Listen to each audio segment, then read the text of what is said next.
दोस्तों, रावण की सेना में एक से एक योद्धा थे जो अत्यंत बलशाली और पराक्रमी थे, जिस कारण उसका वध करना स्वयं देवताओं के लिए भी असंभव था।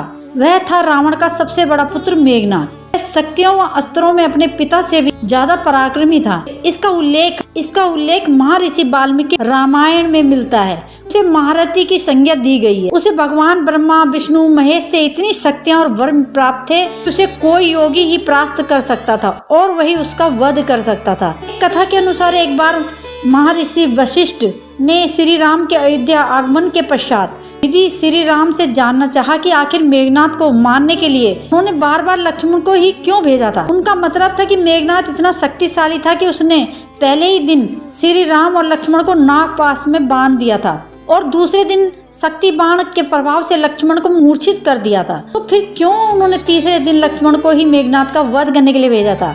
इसका उत्तर स्वयं भगवान श्री राम ने ही दिया। उन्होंने बताया कि मेघनाद को ऐसे वर प्राप्त थे, स्वयं भी उसका वध नहीं कर सकते थे, क्योंकि उसका वध एक सन्यासी ही कर सकता था जिसने कई वर्षों तक कठिन तपस्या की हो और वह उसकी अग्नि में तपा हो।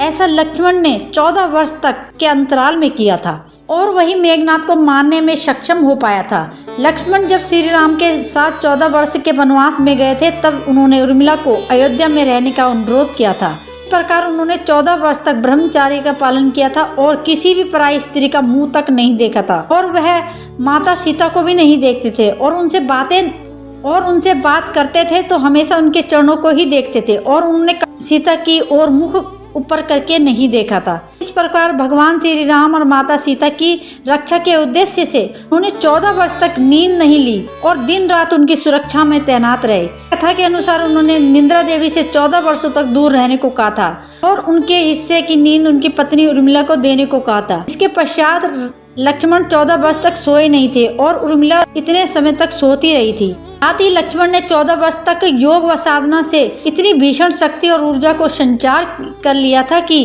वे मेघनाद का वध करने के लिए सक्षम हो चुके थे। इसलिए मेघनाद से युद्ध करने के लिए, उनका वध करने के लिए भगवान श्री राम ने लक्ष्मण का ही चुनाव किया था। दोस्तों, आशा करती हूँ कि रामायण की आज की ये कहानी के बारे में आपको जानकर अच्छा लगा होगा। अगर आपको वीडियो पसंद आया हो तो वीडियो को लाइक करें और कमेंट करें और कमेंट में जय श्री राम जरूर लिखें। तो मिलते हैं ऐसी एक और कहानी में, तब तक सब अपना ख्याल रखिए। जय श्री राम दोस्तों।